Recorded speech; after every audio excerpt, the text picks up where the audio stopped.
नमस्कार दोस्तों, मैं एडवोकेट दीपशिखा लीगल अवेयरनेस के एक और वीडियो में आपका स्वागत करती हूँ। अगर आपका कोई भी लोन चल रहा है लेकिन आज आपके पास पूरा पैसा नहीं है, ईएमआई लगातार बाउंस हो रही है, बैंक और रिकवरी एजेंट के फ़ोन आ रहे हैं और आपको लग रहा है कि अब ये कर्ज कभी खत्म नहीं होगा, तो रुकिए, क्योंकि नेशनल लोक अदालत आपके लिए एक ऐसा मौका हो सकता है जहां आप बैंक के साथ बातचीत करके अपने पुराने लोन को वन टाइम अमाउंट में सेटल कर सकते हैं। तो आपके मन में भी कुछ ऐसे सवाल आते हैं कि बैंक से कम पैसे में सेटलमेंट कैसे कराएं? क्या आपका लोन 15, 20, 30% में खत्म हो सकता है? क्या इंटरेस्ट और पेनल्टी वेव ऑफ हो सकती है?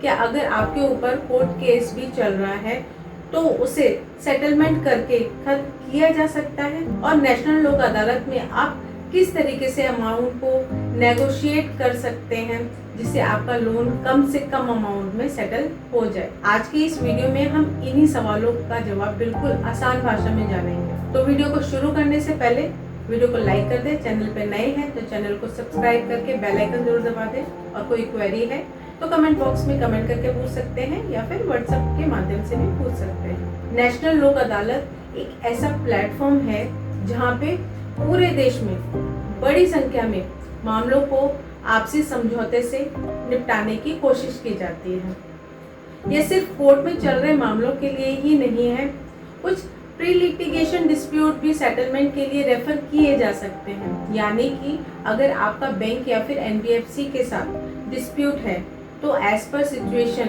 लोक अदालत के माध्यम से सेटलमेंट का रास्ता निकल सकता है। तो दोस्तों, इस वीडियो का उद्देश्य आपको लोन चुकाने से बचने की सलाह देना नहीं है। अगर आप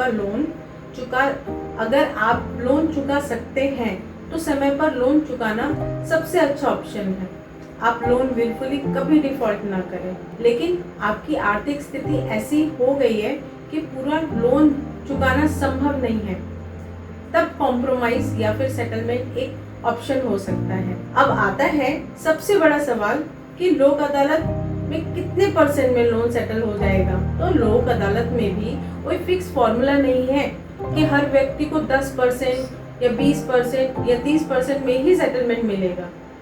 सेटलमेंट अमाउंट आपके लोन की स्थिति, आउटस्टैंडिंग अमाउंट कितना है, आपकी फाइनेंशियल कंडीशन क्या है, केस की स्थिति क्या है, और सबसे महत्वपूर्ण बैंक एनबीएफसी पर भी डिपेंड करता है। कम सेटलमेंट अमाउंट के लिए सबसे जरूरी चीज, अगर आप चाहते हैं कि बैंक कम अमाउंट में सेटलमेंट करे, तो सबसे पहले आपको अपनी जेन्युइन फाइनेंशियल प्रॉब्लम का जो प्रूफ है वो दिखाना होगा। मान लीजिए कि आपकी नौकरी चली गई है, बिजनेस में भारी नुकसान हुआ है, इनकम काफी कम हो गई है, मेडिकल या फिर फैमिली एक्सपेंसेस के कारण आपकी रिपेमेंट कैपेसिटी खत्म हो गई है। तो इन परिस्थितियों के सपोर्टिंग डॉक्यूमेंट आपके नेगोशिएशन को मजबूत कर सकते हैं। देखिए, बैंक के सामने सिर्फ ये मत कहिए कि मेरे पास पैसा नहीं है, बल्कि कहिए कि मैं पूरा आउटस्टैंडिंग अमाउंट एक साथ पे करने की स्थिति में नहीं हूँ, लेकिन मैं जो भी अमाउंट आप दे सकते हैं वो उनको बता करके आप ये बोल सकते हैं कि मैं इतने अमाउंट की व्यवस्था करके अकाउंट को फुल एंड फाइनल सेटलमेंट में क्लोज कर सकता हूँ। तो आइए जानते हैं सेटलमेंट करते समय ज्यादातर लोगों से सबसे बड़ी गलती क्या होती है। बैंक या फिर कोई रिकवरी एजेंट कहता है कि आप इतना पैसा जमा कर दीजिए, हम आपका लोन अकाउंट क्लोज कर देंगे, और आप बिना लिखित कंफर्मेशन के या बिना सेटलमेंट लेटर के पैसा जमा कर देते हैं। अब बाद में विवाद हो सकता है कि यह पेमेंट किस पर्पस के लिए दी गई थी, या कई केसेस में आपके साथ सेटलमेंट के नाम पे फ्रॉड भी हो जाता है। इसलिए settlement amount, full and final settlement payment schedule और अकाउंट क्लोजर की टर्म्स कंडीशन लिखित में जरूर लें। आप सिर्फ बैंक, एनबीएफसी या फिर रिकवरी एजेंट के व्हाट्सएप मैसेज या फिर मौखिक आश्वासन पर निर्भर ना रहें। अब बात करते हैं कि लोक अदालत में कौन कौन से डॉक्यूमेंट लेकर जाएं। तो मैं वीडियो में आगे बताऊंगी कि कौन कौन से डॉक्यूमेंट्स आपको लेके जाने चाहिए। उससे पहले साथ साथ वीडियो को लाइक जरूर करते रहें अगर आपको जानकारी अच्छी लग रही हो। तो जब भी आप लोन सेटलमेंट के लिए लोक अदालत जाते हैं तो आप अपने साथ में लोन अकाउंट स्टेटमेंट, लोन का एग्रीमेंट की कॉपी अगर है आपके पास में, बैंक एनबीएफसी के नोटिसेस आपके पास जो भी आए होंगे वो आप लेके जाइए। अगर कोई कोर्ट केस चल रहा है तो कोर्ट केस की डिटेल्स अगर है तो वो आप साथ में लेके जरूर जाएं।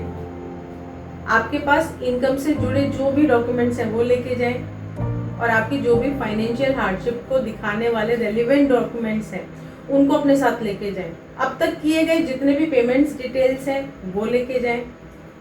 सेटलमेंट ऑफर अगर आपको मिला हुआ है या फिर कोई प्रीवियस कम्युनिकेशन हुआ हो अगर कोई भी, तो आप उसको अपने साथ जरूर लेके जाएं। अपना आईडी प्रूफ, ये सारे डॉक्यूमेंट्स हैं जो आपको अपने साथ लेकर के जाने। ध्यान रखिए जितना साफ आपका फाइनेंशियल पिक्चर होगा, यानी कि आप जितनी क्लैरिटी के साथ में डॉक्यूमेंट्स लेके जाएंगे उतनी ही बेहतर तरीके से आप अपनी बात रख पाएंगे। अब सबसे जरूरी बात, नेगोशिएट कैसे करें। मान लीजिए आपका लोन 10 लाख का है, आपके पास मैक्सिमम 2 लाख की व्यवस्था हो सकती है, तो सीधे ये मत कहिए बल्कि अपनी वास्तविक स्थिति समझाते हुए कहिए मेरी वर्तमान फाइनेंशियल कैपेसिटी इतनी ही है।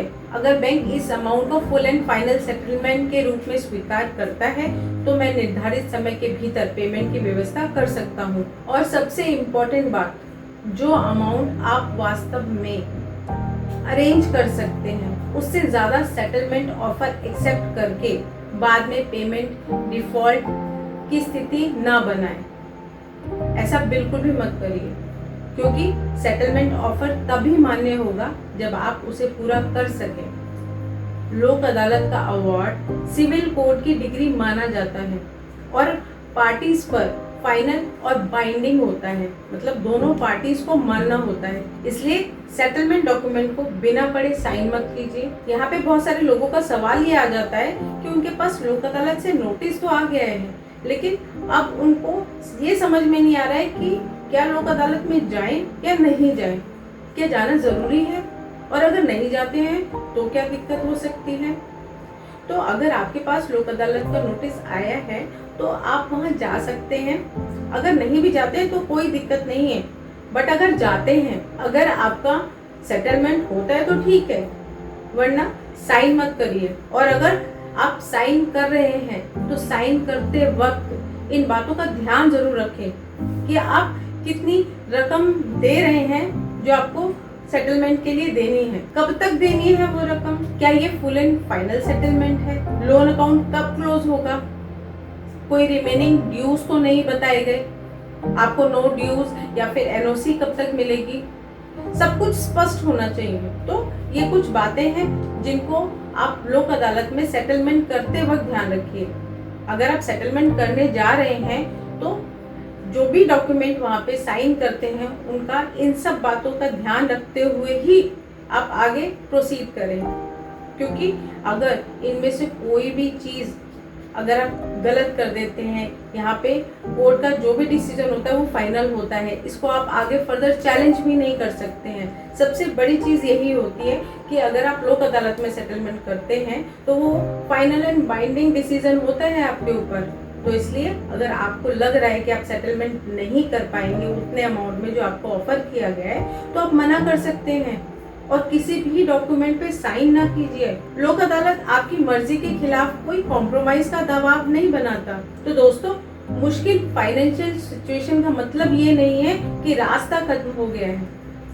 अगर आप सच में रिपेमेंट करने की स्थिति में नहीं हैं, तो घबराने के बजाय कानूनी और वैध सेटलमेंट ऑप्शन करके भी अपनी लायबिलिटी से निकल सकते हैं। अगर वीडियो आपको उपयोगी लगी हो तो वीडियो को साथ साथ लाइक करें, शेयर करें और चैनल को सब्सक्राइब जरूर करें।